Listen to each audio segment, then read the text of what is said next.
Welcome guys. तो students, आज मैं आपको हम अपने अगला लेक्चर स्टार्ट करेंगे।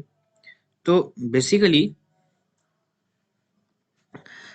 अगले लेक्चर में हम ये पढ़ेंगे, आपको पूरा का पूरा चैप्टर की ओवरकम है ना, कि हमने आगे आने वाले चैप्टर में क्या क्या पढ़ना है। ओके, तो लास्ट सीजन में हमने ये पढ़ा था कि जो लास्ट लेक्चर में कि हमारे पास जो क्रॉप्स होते हैं उनकी टाइप्स क्लासिफिकेशन कैसे करते हैं ना।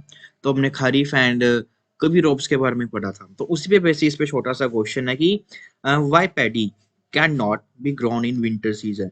जो हमने पढ़ा था कि जो पैडी होती है हमारे पास, दैट इज वो आपकी बेसिकली रेनी सीजन्स में ही वो ग्रो होती है। ठीक है, तो उसका बेसिकली रीजन क्या है? It requires a lot of water. जो पैडी है उसको ग्रो होने के लिए काफी वाटर की जरूरत होती है। So therefore it grows only in the rainy season, है ना। तो वो आपने बस सभी जो आपके पास कोई भी वो क्रॉप दे दे, तो ऐसे ही उसका रीजन दे देना आपने। ठीक है, अगर जो रेनी सीजन में होती हैं तो आपने बता देना कि इनको वाटर की ज्यादा जरूरत होती है, तो इसलिए उनको बेसिकली वो आपके जो है रेनी सीजन्स में होती हैं। और जो विंटर्स होती हैं तो उसमें क्या होता है कि उनको टेम्परेचर कम चाहिए होता है उतनी क्रॉप्स को। ठीक है, तो इस तरह से आप सभी को लिख सकते हो। अब उसके बाद हम पढ़ते हैं द अगला टॉपिक। ठीक है, क्या कह रहा है? Cultivation of crops involves सर्वल activities. ठीक है, जब हम क्रॉप्स की जो कल्टीवेशन होती है उसमें कुछ प्रोसेसेस होते हैं, it involves सर्वल activities undertaken by the farmers over a period of time. तो ये कुछ एक्टिविटीज हैं जो फार्मर्स को करनी पड़ती हैं क्रॉप्स की कल्टीवेशन के लिए। You may find that these activities are similar to those carried out by a gardener or even by you when you grow ornamental plants in your house। अब वो इसमें क्या कह रहा है कि जो ये एक्टिविटीज हम लोग करते हैं ये काफी सिमिलर होती हैं उनकी, जैसे हम जो एक हम खुद ही अपने घरों में ऑर्नामेंटल प्लांट्स, जो डेकोरेटिव प्लांट्स होते हैं उनको अपने घरों में लगाते हैं। ठीक है, उनको उगाते हैं।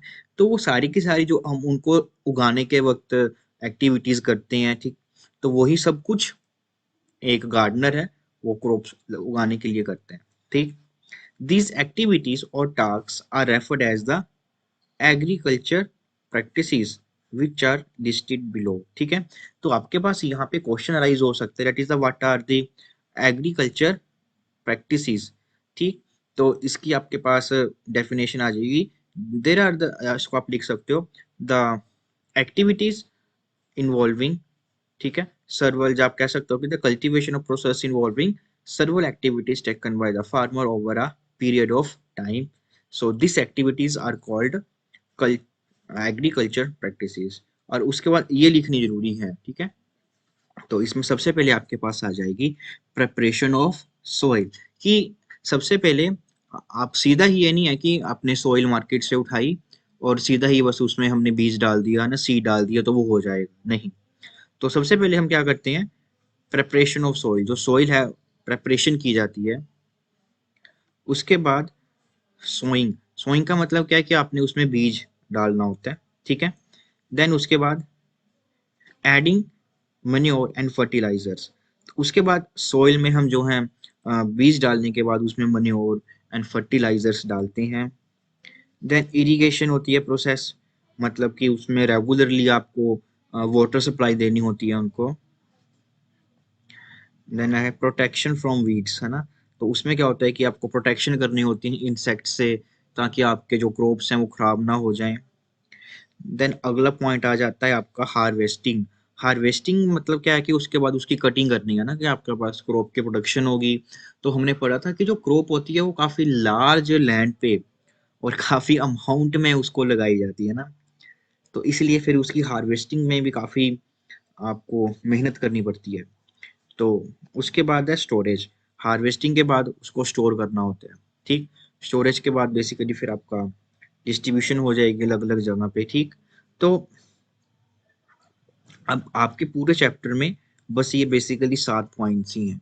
ठीक है, तो अब वन बाय वन हम जो है हर एक लेक्चर में इन सातों पॉइंट्स को कवर करेंगे।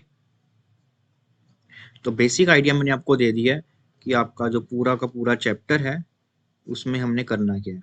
ओके, अब बाकी का जितना भी है, हम जितने भी ये टॉपिक्स हैं उसको वन बाय वन काफ़ी डिटेल में मैं आपको करवाऊंगा विथ प्रॉपर एक्सप्लेनेशन। तो अगले लेक्चर में हम पढ़ेंगे प्रेपरेशन ऑफ सॉइल, और प्रीवियस लेक्चर में मैंने आपको बताया था that is most important classification of crops क्या होते हैं, that is rabi and kharif crops, ठीक है।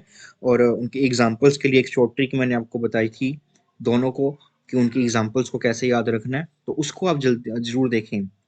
और इसके अलावा मैथमेटिक्स का भी हमारा जो कोर्स है वो चल रहा है, तो उसको भी आप जरूर वॉच करें, ठीक है, और फ्रेंड से इसको शेयर करें। तो मिलते हैं बेटा अब हम अगले लेक्चर में।